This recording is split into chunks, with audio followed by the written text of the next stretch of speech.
A very good afternoon to everyone. അപ്പോൾ നമ്മൾ പഠിച്ചു നിർത്തിയത് ജെൽ ഇലക്ട്രോഫോറസിസ് ആണ്. അതായത് ജെൽ ഇലക്ട്രോഫോറസിസ് റൺ ചെയ്ത് നമ്മളുടെ ജീൻ ഓഫ് ഇൻട്രസ്റ്റിനെ നമ്മൾ എലൂഷൻ ടെക്നിക്ക് വഴി ഐസൊലേറ്റ് ചെയ്ത് നമ്മുടെ കയ്യിൽ ഇപ്പോൾ നമ്മുടെ ജീൻ ഓഫ് ഇൻട്രസ്റ്റ് ഉണ്ട്. അപ്പോൾ ഇനി നെക്സ്റ്റ് സ്റ്റെപ്പിൽ നമ്മൾ ചെയ്യുന്നത് cloning of the gene of interest into a vector. ഒരു വെക്റ്ററിൻ്റെ ഉള്ളിലേക്ക് നമ്മളുടെ ജീൻ ഓഫ് ഇൻട്രസ്റ്റിനെ കടത്തിവിടുക എന്നുള്ള കാര്യമാണ് നമ്മൾ നാലാമത്തെ സ്റ്റെപ്പിൽ ചെയ്യുന്ന റീകോമ്പിനന്റ് DNA ടെക്നോളജിയുടെ നാലാമത്തെ step, the cloning of the gene of interest into the vector. അപ്പോൾ അതിന് ആദ്യം തന്നെ നമ്മൾ പഠിക്കേണ്ടത് എന്താണ് ഒരു വെക്റ്റർ എന്നുള്ളതാണ്. അപ്പോൾ വെക്റ്റർ എന്താണെന്ന് നമുക്ക് നോക്കാം. Vectors are actually vehicles used to transfer the gene of interest into a host cell. അപ്പോൾ ഒരു ഹോസ്റ്റ് സെല്ലിൻ്റെ ഉള്ളിലേക്ക് ഒരു ജീൻ ഓഫ് ഇൻട്രസ്റ്റിനെ കൊണ്ടെത്തിക്കുന്നതിന് ആവശ്യമായ ഒരു വാഹനമായിട്ടാണ് നമ്മളുടെ വെക്റ്ററുകൾ ഇവിടെ ആക്ട് ചെയ്യുന്നത്. So vectors are vehicles used to transfer the gene of interest to the host cell. അപ്പോൾ ഒരു ഹോസ്റ്റ് സെല്ലിൻ്റെ ഉള്ളിലേക്ക് നമ്മളുടെ ജീൻ ഓഫ് ഇൻട്രസ്റ്റിനെ കൊണ്ടെത്തിക്കുന്നതിന് ആവശ്യമായ ഒരു ഘടകമായിട്ടാണ് നമ്മളുടെ വെക്റ്ററുകൾ ഈ സ്റ്റെപ്പിൽ ആക്ട് ചെയ്യുന്നത്. പ്രധാനമായിട്ടും അപ്പോൾ എന്താണ് വെക്റ്റേഴ്സ് എന്നുള്ളത് ഇപ്പോൾ എല്ലാവർക്കും മനസ്സിലായിട്ടുണ്ട് അല്ലേ? എന്താണ് വെക്റ്റേഴ്സ്?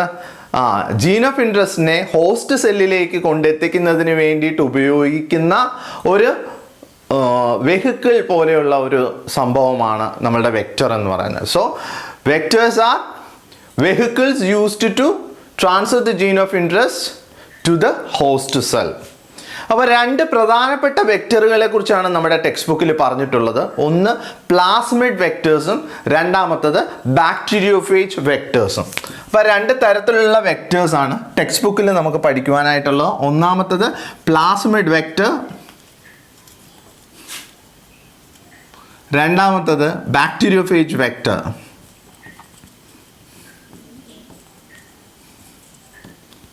അപ്പോൾ ഒന്നാമത്തെ ആയിട്ടുള്ള പ്ലാസ്മിഡ്സ് എന്താണെന്ന് നമ്മൾ ഫസ്റ്റ് ഇയറിൽ തന്നെ ചെറുതായിട്ടൊന്ന് പഠിച്ചിട്ടുണ്ട്. എന്താണ് പ്ലാസ്മിഡ്, എന്തൊക്കെ കാര്യങ്ങളാണ് പ്ലാസ്മിഡിനെ കുറിച്ച് നമുക്ക് അറിയാവുന്നത്?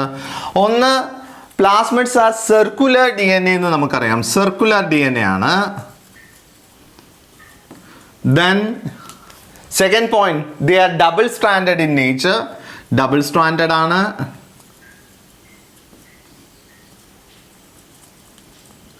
ദെൻ വേറെ പോയിന്റ് എന്താണ് നമുക്കറിയാവുന്നത്? എക്സ്ട്രാ ക്രോമസോമൽ DNA ആണ്. അത് നമുക്കറിയാവുന്നതാണ്. എക്സ്ട്രാ ക്രോമസോമൽ, അതായത് ഏതൊരു നോർമലി ഇത് കാണുന്ന ബാക്ടീരിയയിലാണ്. നോർമലി ബാക്ടീരിയയിലാണ് കാണപ്പെടുന്നത്. ബാക്ടീരിയയുടെ ജീനോമിക് DNA അല്ലാതെ എക്സ്ട്രാ ആയിട്ട് കാണപ്പെടുന്ന ക്രോമസോമൽ DNA ആണ്. എക്സ്ട്രാ ക്രോമസോമൽ സർക്കുലർ DNA ആണ് നമ്മളുടെ എന്തെന്ന് പറയുന്ന പ്ലാസ്മിഡ് എന്ന് പറയുന്നത്. ഇനി വേറൊരു കാര്യം പ്രധാനപ്പെട്ടത് പറയാനായിട്ടുള്ളത്, they have the capacity to divide by themselves.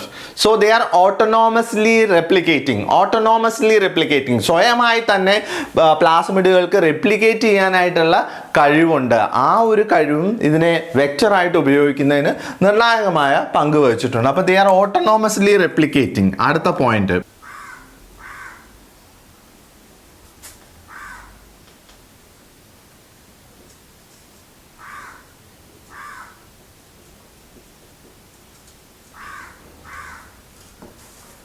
So നമുക്കറിയാം ഇപ്പോൾ പ്ലാസ്മിഡ് വെക്ടേഴ്സിന്റെ ക്യാരക്ടേഴ്സ് അപ്പോൾ 4 നമ്മൾ ഓൾറെഡി പഠിച്ചു കഴിഞ്ഞു. സർക്കുലർ DNA ആണ് plasmids. Circular DNA, they are double stranded, they are having extra chromosomal DNA, and then they have the capacity to divide autonomously, so they can replicate autonomously. അപ്പോൾ ഇത്രയും കാര്യങ്ങളാണ് നമ്മൾ plasmid വെക്ടേഴ്സിന്റെ കേസിൽ നമ്മൾ പഠിക്കുന്നത്. അപ്പോൾ പ്ലാസ്മിഡ് വെക്ടേഴ്സിനെ കുറിച്ചുള്ള കാര്യങ്ങളെല്ലാം തന്നെ നമ്മുടെ ടെക്സ്റ്റ് ബുക്കിലുള്ളത് നമ്മൾ ഓൾറെഡി നോക്കിക്കഴിഞ്ഞു. ഇനിയിപ്പോൾ നമുക്ക് രണ്ടാമത്തെ കാറ്റഗറി ആയിട്ട് വരുന്നത് ബാക്ടീരിയോഫേജ് വെക്ടേഴ്സ് ആണ്. Bacteriophage. So bacteriophages are also used as vectors in recombinant DNA technology. അപ്പോൾ ഇവിടെ ഈ ബാക്ടീരിയോഫേജ് വെക്ടേഴ്സ് ആയിട്ട് യൂസ് ചെയ്യുന്ന പറയുമ്പോൾ എന്താണ് ബാക്ടീരിയോഫേജ് എന്ന് നമ്മൾ ഫസ്റ്റ് ഇയറിൽ പഠിച്ചിട്ടുള്ളതാണ്. എന്താണ് bacteriophage? They are viruses which feeds on bacteria. അപ്പോൾ ബാക്ടീരിയകളെ ആഹാരമാക്കുന്ന വൈറസുകളെയാണ് നമ്മൾ ബാക്ടീരിയോഫേജ് എന്ന് പറയുന്നത്. So bacteriophages are viruses which feeds on bacteria. അപ്പോൾ ബാക്ടീരിയകളെ ആഹാരമാക്കുന്ന വൈറസുകളെയാണ് നമ്മൾ ബാക്ടീരിയോഫേജസ് എന്ന് പറയുന്നത്. അപ്പോൾ ഈ ബാക്ടീരിയോഫേജസും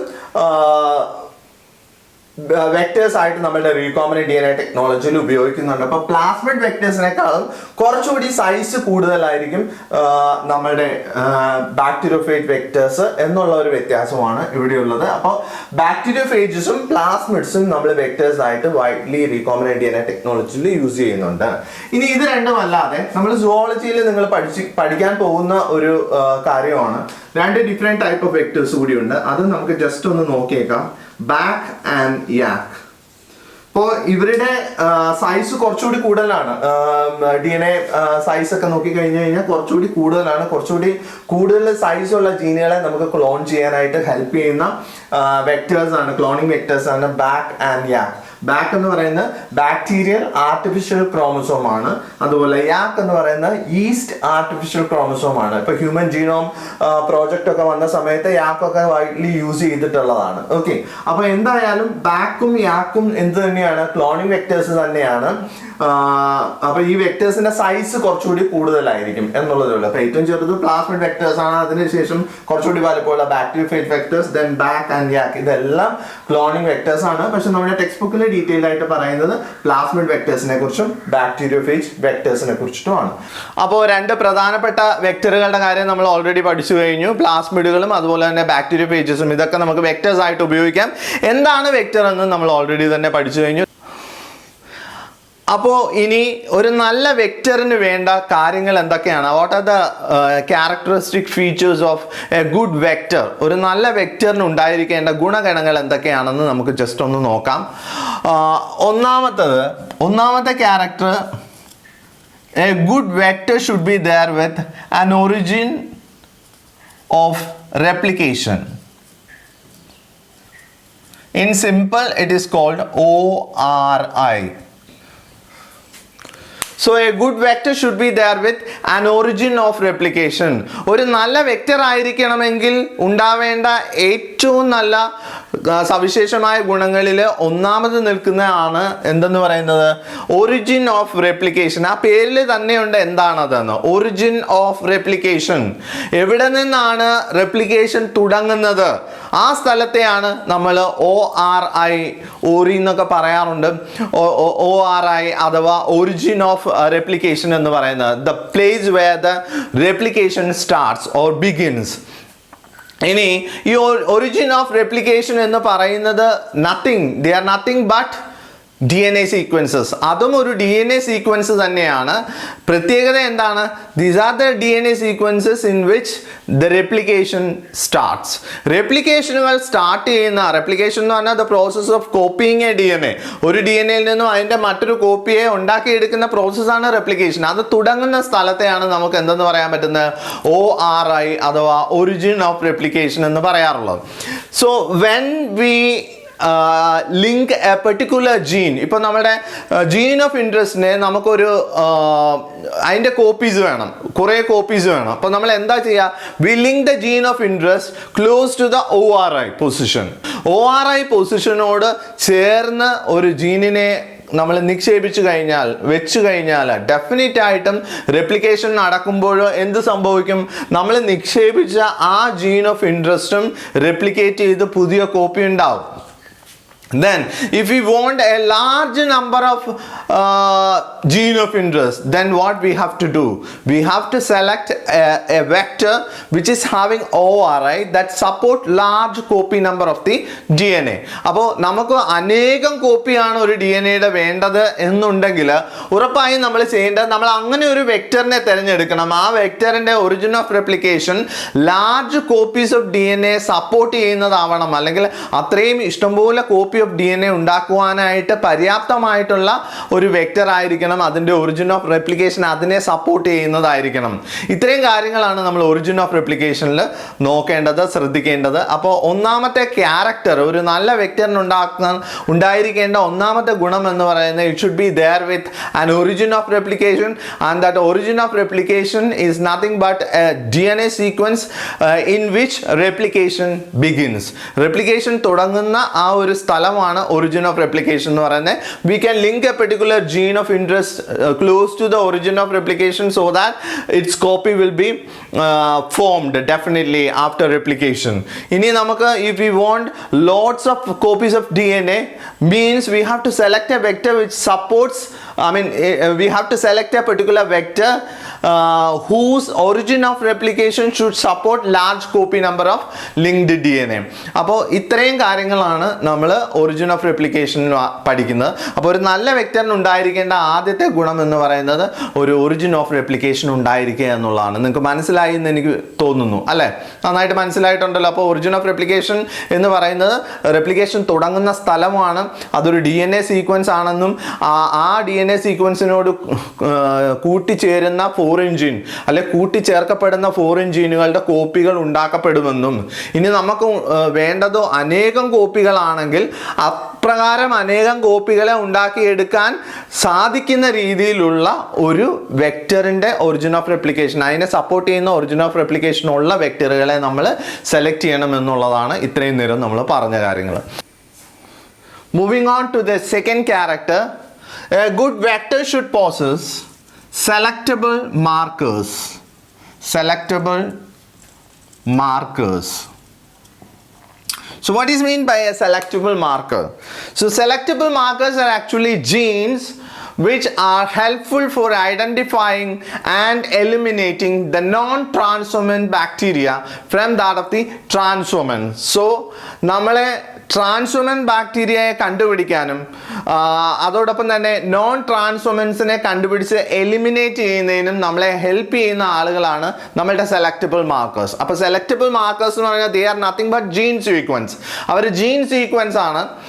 ഇവർ നമ്മളെ ഹെൽപ്പ് ചെയ്യുന്നത് നോൺ ട്രാൻസ്ഫോമൻസിനെ ഐഡൻറ്റിഫൈ ചെയ്ത് റിമൂവ് ചെയ്യാനും അതോടൊപ്പം തന്നെ ട്രാൻസ്ഫോമൻസിനെ ഐഡൻറ്റിഫൈ ചെയ്ത് അതിന് ഗ്രോ ചെയ്യാനുള്ള അവസരം കൊടുക്കുകയും ചെയ്യുക എന്നുള്ളതാണ് നമ്മളുടെ സെലക്റ്റബിൾ മാർക്കേഴ്സ് കൊണ്ട് ഇവിടെ ഉദ്ദേശിക്കുന്നത്. അപ്പോൾ ഏതൊക്കെ സെലക്റ്റബിൾ മാർക്കേഴ്സ് ആണ് നോർമലി നമുക്ക് അവൈലബിൾ ആയിട്ടുള്ളതെന്ന് നോക്കാം. അപ്പോൾ നല്ല വെക്റ്ററുകളാണെങ്കിൽ സെലക്റ്റബിൾ മാർക്കേഴ്സ് വേണം. എക്സാമ്പിൾസ് ഓഫ് സെലക്റ്റബിൾ മാർക്കേഴ്സ് നമുക്കറിയാം, ടെട്രസൈക്ലിൻ, then ampicillin. These are all genes which are resistant to different type of antibiotics. Ampicillin, then chloramphenicol,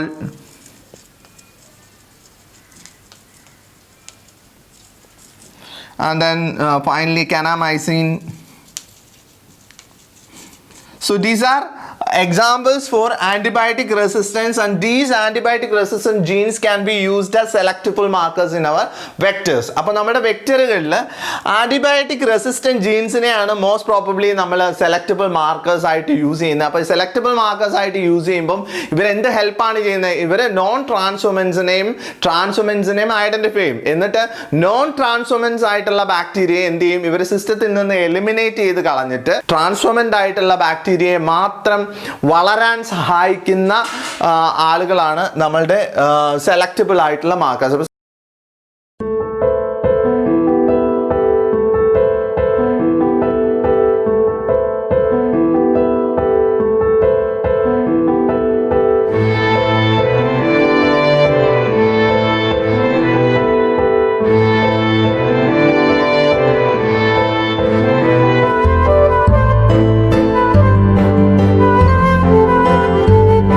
The third characteristic feature is cloning site. A good vector should be there with few cloning sites. അപ്പോൾ cloning സൈറ്റുകൾ ഉണ്ടാവണം. ആ cloning സൈറ്റുകളിലേക്കാണ് cloning സൈറ്റ്സിലേക്കാണ് നമ്മൾ ഒരു പുതിയ ജീനിനെ നമ്മൾ insert ചെയ്യുന്നത് അല്ലേ. അപ്പോൾ ക്ലോണിങ് സൈറ്റുകൾ ഉണ്ടാകണം. അപ്പോൾ ക്ലോണിങ് സൈറ്റുകൾ എന്ന് പറയുമ്പം they are specific sequences specific recognition sequence for each and every common restriction enzymes that we use for recombinant DNA technology. അപ്പോൾ നമ്മൾ റീകോമിനന്റ് DNA ടെക്നോളജിയിൽ ഉപയോഗിക്കുന്ന സാധാരണ എൻസൈമുകളുടെ ഒരു എൻസൈം നമ്മൾക്ക് ഓൾറെഡി നമ്മൾ പഠിച്ചു കഴിഞ്ഞു അല്ലെ. EcoR1 എന്ന് പറയുന്ന എൻസൈമിൻ്റെ റെക്കഗ്നിഷൻ സീക്വൻസ് ഉൾപ്പെടെ നമ്മൾ പഠിച്ചിട്ടുള്ളതാണ് GAATTC. അപ്പോൾ അപ്രകാരമുള്ള കോമൺ റെസ്ട്രിക്ഷൻ എൻസൈമുകൾക്ക് കട്ട് ചെയ്യാൻ പറ്റുന്ന സൈറ്റുകളോട് കൂടിയ ഇതായിരിക്കണം നമ്മുടെ വെക്ടറുകൾ എന്ന് പറയുന്നത്. ഇനി ഈ ക്ലോണിങ് സൈറ്റുകളുടെ നമ്പർ വളരെ കുറവായിരിക്കണം. ഒരു സിംഗിൾ ക്ലോണിങ് സൈറ്റ് ആയിരിക്കും പ്രിഫറബിൾ ആയിട്ടുള്ള ഏറ്റവും നല്ലത്. അതാണ് എന്തുകൊണ്ടാണ്. ഇപ്പോൾ നമ്പർ ഓഫ് ക്ലോണിങ് സൈറ്റ്സ് കൂടുതലാണെങ്കിൽ ഇപ്പോൾ EcoR1 കട്ട് ചെയ്യാൻ പറ്റുന്ന 2 സൈറ്റുകൾ ഒരു വെക്ടറിൽ ഉണ്ടെങ്കിൽ എന്ത് ചെയ്യും, നമ്മൾ ആ EcoR1 കൊടുത്തു കഴിഞ്ഞാൽ ആ വെക്ടറിൻ്റെ 2 സ്ഥലത്ത് പോയി അത് എന്ത് ചെയ്യും, മുറിച്ചു കളയും. അങ്ങനെ ആകുമ്പോഴത്തേക്കും എന്താ ജീൻ ക്ലോണിങ്ങിൽ അത് ഭയങ്കരമായിട്ടുള്ള കോംപ്ലിക്കേഷൻസ് ഉണ്ടാകും. അപ്രകാരം കോംപ്ലിക്കേഷൻസ് ഒന്നും ഉണ്ടാകാതിരിക്കാൻ വേണ്ടി number of cloning site should be single, preferably single, അങ്ങനെയാണ് പറയപ്പെടുന്നത്. അപ്പോൾ ഏറ്റവും കുറഞ്ഞ നമ്പർ ഓഫ് ക്ലോണിങ് സൈറ്റ്സ് ഉള്ള വെക്ടറുകളാണ് എപ്പോഴും നല്ലത് എന്ന് പറയുന്നത്. അപ്പോൾ നമ്മൾ ക്ലോണിങ് വെക്ടേഴ്സിൻ്റെ ഒരു നല്ല ക്ലോണിങ് വെക്ടർ ആയിട്ടിരിക്കാൻ വേണ്ട ക്യാരക്ടേഴ്സ് എന്തൊക്കെയാണെന്നുള്ളത് നമ്മൾ ഓൾറെഡി പഠിച്ചു കഴിഞ്ഞു. അത് ജസ്റ്റ് ഒന്നുകൂടി ഒന്ന് റിവൈൻഡ് ചെയ്യാം. The characters of a good cloning vector. So the cloning vector should be there with an origin of replication. ഒരു origin of replication ഉണ്ടായിരിക്കേണ്ടത് വളരെ അത്യാവശ്യമായിട്ടുള്ള കാര്യമാണ്. ആ origin of replicationോട് ചേർന്നിട്ടാണ് നമ്മുടെ ഫോറിൻ ജീൻ ഓഫ് ഇൻട്രസ്റ്റിനെ നമ്മൾ ക്ലോൺ ചെയ്ത് കയറ്റുന്നത്.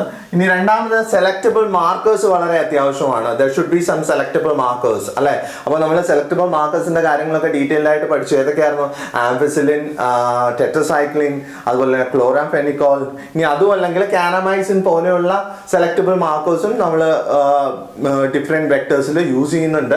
അപ്പോൾ എന്തായാലും അപ്രകാരമുള്ള സെലക്ടബിൾ മാർക്കേഴ്സ് എല്ലാം എന്തിനു വേണ്ടിയിട്ടാണ് സെലക്ടബിൾ മാർക്കേഴ്സ് യൂസ് ചെയ്യുന്നത് നമ്മൾ പഠിച്ചു അല്ലേ. നോൺ ട്രാൻസ്ഫോമൻസിനെ ഐഡന്റിഫൈ ചെയ്ത് എലിമിനേറ്റ് ചെയ്യുന്നതിന് വേണ്ടിയിട്ടും ട്രാൻസ്ഫോമൻ ബാക്ടീരിയയ്ക്ക് മാത്രം വളരാനുള്ള സാഹചര്യം ഒരുക്കി കൊടുക്കാൻ നമ്മളെ സഹായിക്കുകയും ചെയ്യുക എന്നുള്ളതാണ് നമ്മുടെ സെലക്ടബിൾ മാർക്കേഴ്സിന്റെ പ്രയോജനം. അപ്പോൾ അവർ ചെയ്യുന്ന ഉപകാരം അതാണ്. ഇപ്പോൾ സെലക്ടബിൾ മാർക്കേഴ്സിന്റെ 1-2 എക്സാമ്പിൾസ് പറയാൻ പറഞ്ഞാൽ നമുക്ക് ഈസി ആയിട്ട് ഇപ്പോൾ പറയാം അല്ലെ. ആംഫിസിലിൻ ഉണ്ട്, അതുപോലെ തന്നെ ടെട്രസൈക്ലിൻ ഉണ്ട്, പിന്നെ ക്ലോറാംഫെനിക്കോൾ ഉണ്ട്, അതുപോലെ കാനമൈസിൻ ഉണ്ട്. ഇതെല്ലാം സെലക്ടബിൾ മാർക്കേഴ്സ് ആണ്. ഇനി ക്ലോണിംഗ് സൈറ്റുകളിലേക്ക് വരുമ്പോൾ the cloning site these are the region where we deposit the gene of interest അല്ലെ. ആ ക്ലോണിംഗ് സൈറ്റുകളിലേക്കാണ് റെസ്ട്രിക്ഷൻ എൻസൈമുകൾ ഉപയോഗിച്ച് നമ്മൾ ജീൻ ഓഫ് ഇൻട്രസ്റ്റിനെ കടത്തിവിടുന്നത്. അപ്പോൾ അത് പ്രിഫറബിളി ഓരോ ക്ലോണിംഗ് ഒരു റെസ്ട്രിക്ഷൻ എൻസൈമിന് ഒരൊറ്റ ക്ലോണിംഗ് സൈറ്റ് മാത്രമേ നമ്മുടെ വെക്ടറിൽ ഉണ്ടാകുവാൻ പാടുള്ളൂ. ഒന്നിലധികം ക്ലോണിംഗ് സൈറ്റുകൾ ഒരേ എൻസൈമിന് ഉണ്ടായാലുള്ള പ്രത്യേകത നമുക്കറിയാം, നമ്മൾ പഠിച്ചു കഴിഞ്ഞതാണ്. എന്താണത്? So that will generate some sort of confusion in gene cloning അല്ലെ. മൾട്ടിപ്പിൾ ക്ലോണിംഗ് സൈറ്റ്സുകൾ വന്നു കഴിഞ്ഞു കഴിഞ്ഞാൽ നമുക്ക് പ്രശ്നമാണ്. ആകെപ്പാടെ ഒരു കൺഫ്യൂഷൻ ആയിട്ട് മാറും ജീൻ ക്ലോണിംഗ് പ്രക്രിയ തന്നെ. പല സ്ഥലങ്ങളിലൊക്കെ പോയി കട്ട് ചെയ്യുമ്പോൾ പല ഫ്രാഗ്മെന്റ്സ് ഉണ്ടാകും. അപ്പോൾ there will be confusion definitely. അപ്പോൾ ഇത്രയും കാര്യങ്ങളാണ് ക്ലോണിംഗ് വെക്ടേഴ്സ്, നല്ലൊരു ക്ലോണിംഗ് വെക്ടേഴ്സിന് ഉണ്ടാവേണ്ടത്. Origin of replication, selectable markers and then cloning site. That should be preferably a single cloning site for each enzyme. Okay. അപ്പോൾ ഇനി നമ്മൾ പഠിക്കാൻ പോകുന്നത് നമ്മുടെ ടെക്സ്റ്റ് ബുക്കിലുള്ള ഒരു ഡയഗ്രമാറ്റിക് റെപ്രസെൻറ്റേഷൻ ആണ്.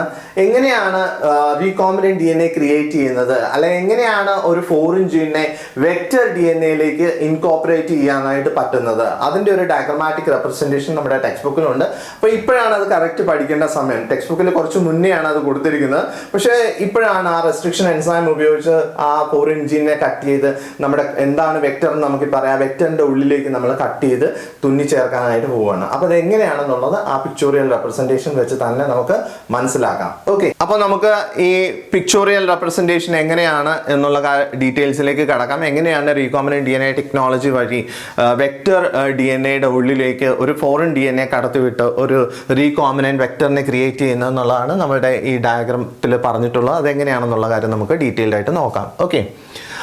അപ്പോൾ സ്റ്റെപ്സ് ഓഫ് DNA ഫോർമേഷൻ ആ ഒരു ഹെഡിങ്ങിലാണ് നമ്മൾ ടെക്സ്റ്റ് ബുക്കിൽ ഇത് പറഞ്ഞിരിക്കുന്നത്. അപ്പോൾ ഇവിടെ 2 ഡിഫറെൻറ്റ് DNA ഉണ്ട്. അതായത് DNA ഈ റെഡ് കളറിൽ ഇവിടെ റെപ്രസെൻറ്റ് ചെയ്തിരിക്കുന്നത് that of A foreign DNA molecule, ഒരു ഫോറിൻ DNA molecule ആണ്, അല്ലെങ്കിൽ ദ DNA ഓഫ് ഇൻട്രസ്റ്റ് എന്ന് പറയുന്ന സംഭവമാണെന്ന് വിചാരിക്കുക. അപ്പോൾ ഇവിടെ ബ്ലാക്ക് കളറിൽ കാണിച്ചിരിക്കുന്നത് നമ്മുടെ വെക്റ്റർ DNA ആണ്. അപ്പോൾ ഇതിൻ്റെ റെക്കഗ്നേഷൻ സീക്വൻസ് നോക്കിയാൽ അറിയാം, നമ്മളിത് പഴയ ക്ലാസ്സുകളിൽ പഠിച്ചിട്ടുള്ളതാണ്. GAATTC.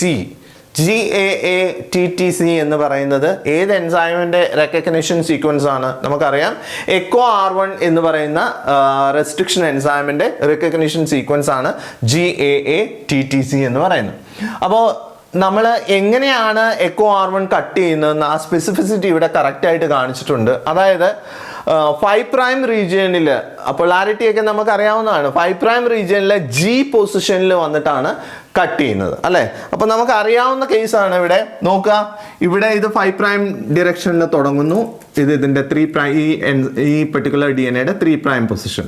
അപ്പോൾ ഇവിടെ ഇതാണ് 5' എങ്കിൽ രണ്ടാമത്തെ DNA സ്ട്രാൻഡിൽ 5' ഇവിടെ വരും, ഇവിടെ 3' വരും, അല്ലേ? അപ്പോൾ രണ്ട് DNA-യുടെയും 5' പൊസിഷനിലെ Gയിലാണ് കട്ട് വരുന്നത്. അപ്പോൾ എവിടെയാണ് ഒരു കട്ട് വരേണ്ടത്? ഇവിടെയാണ്, അല്ലേ? അവിടെ ഒരു കട്ട് വന്നിട്ടുണ്ട്.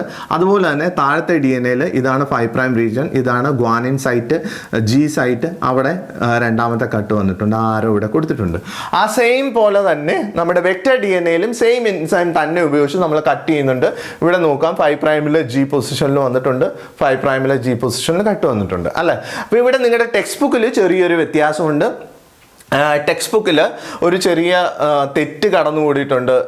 ഇവിടെ കട്ട് ചെയ്യേണ്ടതിന് പകരം ടെക്സ്റ്റ് ബുക്കിൽ ഈ എയുടെ സ്ഥാനത്താണ് ആരോ കൊടുത്തിരിക്കുന്നത്. അത് തെറ്റാണ്. നമുക്ക് ചില പുസ്തകങ്ങളിൽ കേട്ടോ, എസ്പെഷ്യലി പഴയ പുസ്തകങ്ങൾ യൂസ് ചെയ്യുന്നവർക്ക് ഈ ഒരു മിസ്റ്റേക്ക് കാണാം. പുതിയ പുസ്തകങ്ങളിലൊക്കെ G പൊസിഷൻ കറക്റ്റ് തന്നെ കൊടുത്തിട്ടുണ്ട്. അപ്പോൾ എന്തായാലും നിങ്ങളുടെ ടെക്സ്റ്റ് ബുക്കിൽ ഇത് കറക്റ്റ് ആണോ അല്ലയോ എന്ന് നോക്കുക. എന്തായാലും 5' പൊസിഷനിലെ Gയിലാണ് നമ്മളുടെ റെസ്ട്രിക്ഷൻ എൻസൈം വന്ന് കട്ട് ചെയ്യുന്നത്.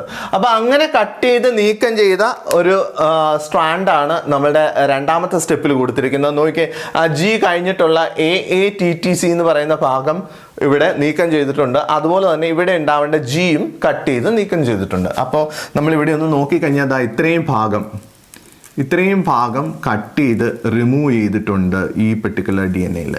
ഓക്കെ, ഇത്രയും ഭാഗം ഇത് നമുക്ക് ആവശ്യമില്ല, ആ DNA കട്ട് ചെയ്ത് നീക്കം ചെയ്തു.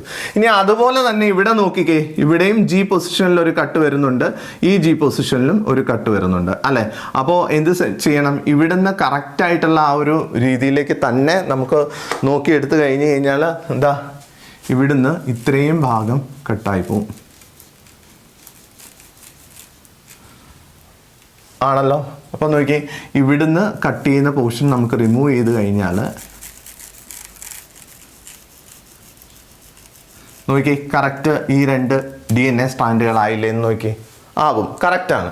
ഇനി എന്ത് ചെയ്യും? ഇപ്പോൾ നോക്കി, ഇത് കറക്റ്റ് പൊസിഷനിങ് ആയതുകൊണ്ട് ഇതിനെ നമുക്ക് ഒട്ടിച്ച് ചേർക്കാൻ വളരെ എളുപ്പമാണ്. ദാറ്റ് മീൻസ് ഇങ്ങനെ ഒരു സിക്സാഗ് പോലെയാണ് ഇതിൻ്റെ കട്ട് വരുന്നതെങ്കിൽ we used to say sticky end എന്ന് പറയും. Such strands of DNAs are having sticky end എന്ന് പറയും. അതായത് ചില എൻസൈമുകളൊക്കെ ഉണ്ട്, നമ്മളിവിടെ പറഞ്ഞത് ഇതൊരു എൻസൈം, ഇതൊരു എൻസൈം, ഇത് കട്ട് ചെയ്യാന്ന്, ഇതൊരു DNA മോളിക്യൂളാന്ന് പറഞ്ഞാൽ ഇത് ചില എൻസൈം വെച്ച് കട്ട് ചെയ്താൽ ഇങ്ങനെ ഡയറക്റ്റ് ഇങ്ങനെ ആയിരിക്കും കട്ട് ചെയ്യുക. അപ്പോൾ രണ്ട് ഈക്വൽ ഹാഫ്സ്, ഇങ്ങനെയുള്ള രണ്ട് ഈക്വൽ ഹാഫ്സ് ആണ്. അപ്പോൾ അതിനെ ജോയിൻ ചെയ്യണമെങ്കിൽ പാടായിരിക്കും. ഇങ്ങനെയുള്ള എൻഡുകൾക്ക് നമ്മൾ പറയുന്നത് ബ്ലണ്ട് എൻഡ്സ് എന്നാണ് പറയുന്നത്, ബ്ലണ്ട് എൻഡ്സ്. പക്ഷെ അത് നമുക്ക് പഠിക്കാനില്ല, നിങ്ങളുടെ ടെക്സ്റ്റ് ബുക്കിൽ സ്റ്റിക്കി എൻഡ്സ് മാത്രമേ ഉള്ളതുകൊണ്ട് നമുക്ക് ഇതിനെക്കുറിച്ച് ബോധേഡാവേണ്ട കാര്യമില്ല, ഞാൻ ജസ്റ്റ് പറഞ്ഞതേ ഉള്ളൂ. അപ്പോൾ എന്തായാലും സ്റ്റിക്കി എൻസ് ആണ്. EcoR1 വെച്ച് നമ്മൾ ഒരു DNA കട്ട് ചെയ്താൽ അവിടെ ഉണ്ടാകുന്ന സ്റ്റിക്കി എൻസ് ആണ്. അപ്പോൾ അതിനെ തമ്മിൽ ജോയിൻ ചെയ്യാൻ വളരെ എളുപ്പമാണ്. അങ്ങനെ ജോയിൻ ചെയ്യാൻ ഇവിടെ ഒരു എൻസൈം യൂസ് ചെയ്യുന്നുണ്ട്. ആ എൻസൈമാണ് ലിഗേസ് എൻസൈം.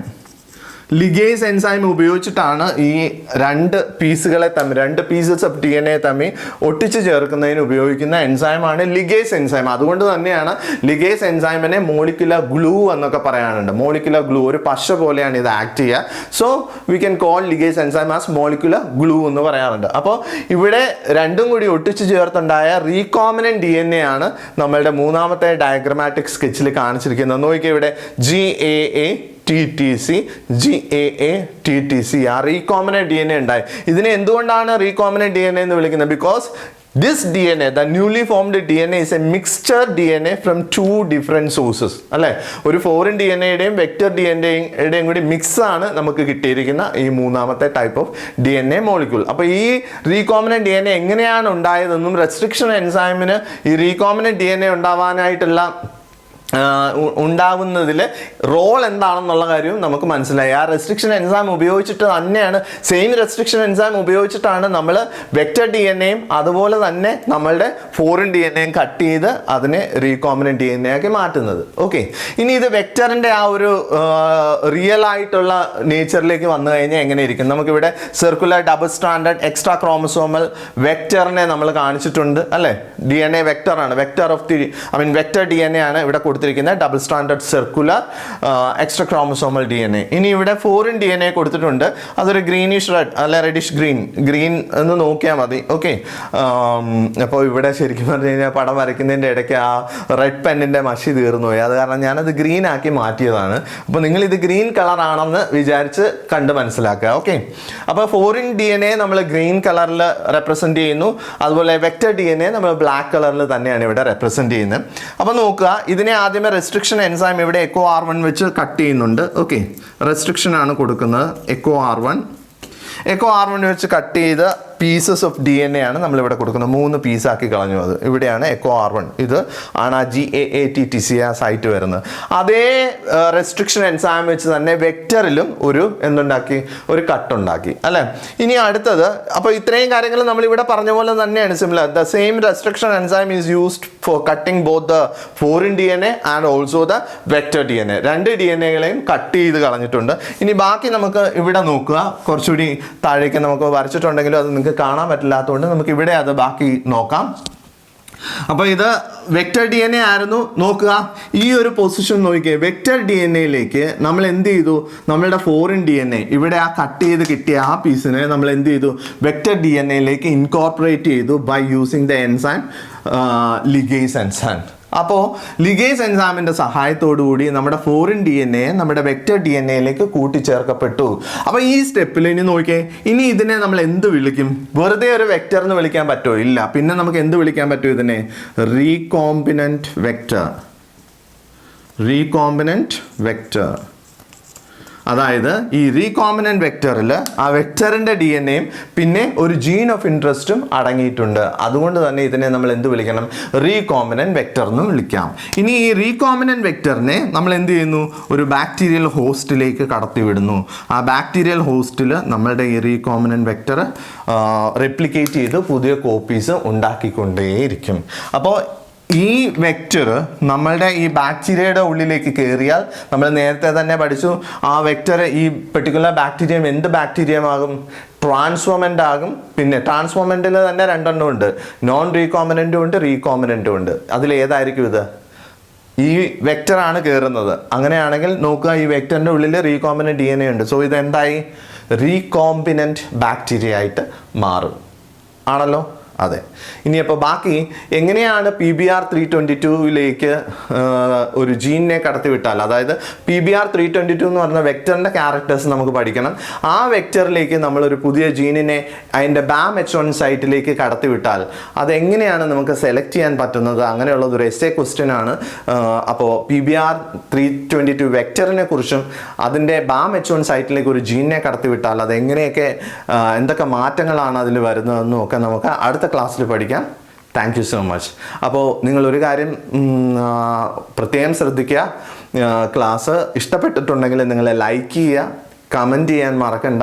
നിങ്ങൾ ചെയ്യുന്ന ലൈക്കും കമൻറ്റുമാണ് എന്നെപ്പോലെയുള്ള ആളുകൾക്ക് പ്രചോദനമായിട്ട് വരുന്നത്. അപ്പോൾ നിങ്ങൾക്ക് കൂടുതൽ എനർജിയോടുകൂടി ക്ലാസ് എടുക്കാൻ അത് സഹായകമാകും. അപ്പോൾ ലൈക്ക് ചെയ്യാനും കമൻറ്റ് ചെയ്യാനും മറക്കണ്ട. നിങ്ങളുടെ ഫ്രണ്ട്സിന് ഷെയർ ചെയ്യുകയും ചെയ്യാം. Thank you so much.